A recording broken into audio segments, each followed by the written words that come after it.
In April 2021, in Beaumont, Texas, a neighborhood on Charles Street is shaken by something horrific. Around 7 p.m., residents heard gruesome, blood-curdling screams coming from a nearby home. The police were called, and when they arrived, what they found inside the home would haunt even seasoned investigators. Hello there, and this is your host, Santiago with Strawberry Ink. Today, we've got a case that's quite local in Texas about one roommate killing another. Inside this home lay the body of 40-year-old Norlan Moreno, dead from multiple stab wounds. The Jefferson County Medical Examiner's Office later confirmed he died from excessive blood loss, the kind caused when major wounds fail to clot. Living in that same home were two other people, Joaquin Garcia and a woman. By the time officers arrived, Garcia was gone, and so was Moreno's car. Police quickly issued a statewide alert. They believed that Garcia was the suspect. A few hours later, nearly 200 miles away, the Victoria Police Department spotted Moreno's vehicle. When officers tried to stop it, Garcia, who was driving, refused to pull over, triggering a police chase across the area. Finally, he was captured and taken to the Victoria City Police Station, where detectives confirmed that they already had the suspect. It was the one whom they had just arrested during the chase, Joaquin Garcia. Joaquin was then booked into the Jefferson County Correctional Facility, where Judge Mark Derone, the magistrate, ordered that Garcia remain held without bond to await trial.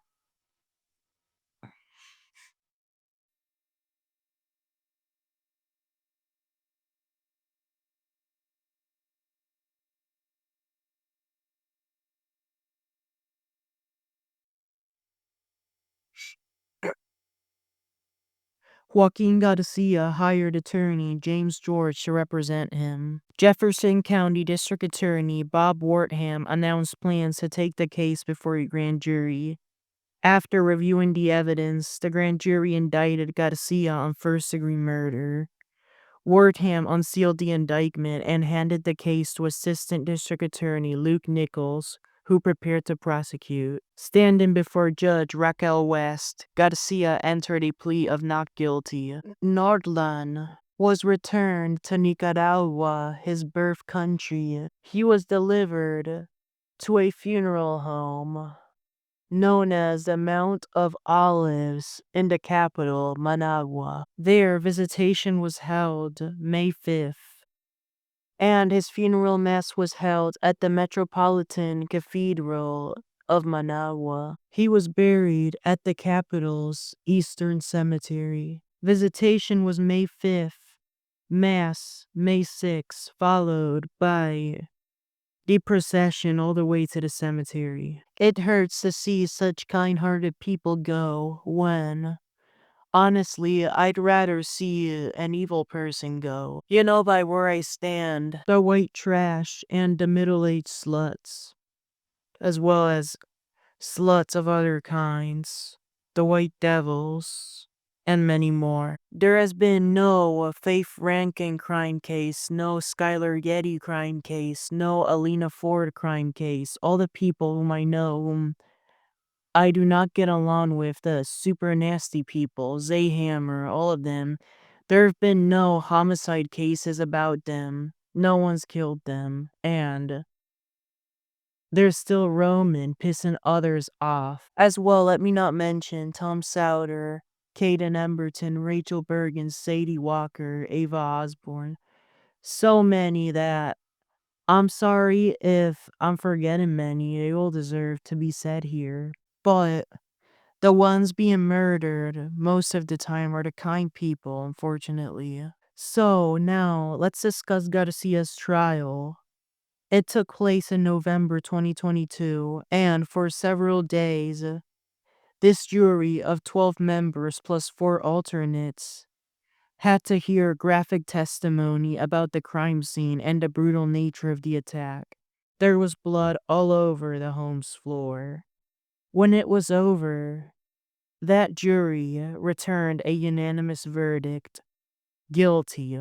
Judge West wasted no time and immediately sentenced Joaquin Garcia to life in prison. Following his conviction, Garcia's defense team filed motions defending him. For a mistrial, a new trial would be granted, but Judge West denied that motion to redo the trial, and the judge also denied another motion to toss the conviction. Therefore, the jury's verdict would stand. The judge would also not modify the sentence nor let Garcia go pending appeal. Therefore, that appeal reached the higher courts. On September 13th, 2023, a day before my brother's birthday, the Texas Court of Appeals in Beaumont upheld the conviction, denying him a new trial. That has been the last update as of the conviction appeal. And under Texas law, Garcia must serve at least 30 years before becoming eligible for parole. For now, the life sentence remains in full effect.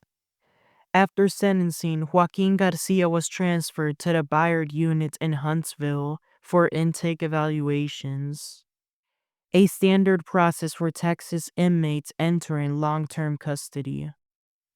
From there, he was assigned to his permanent location, the Cofield Unit in Tennessee Colony, one of the state's largest maximum security prisons, and that's where he remains today, serving a life sentence for the brutal murder of his roommate, Norlan Moreno. I'm your host, Santiago, and this was Strawberry Ink.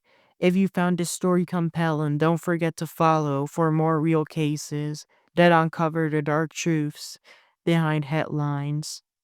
May the victim rest in peace and have a good rest of your day. Stay safe.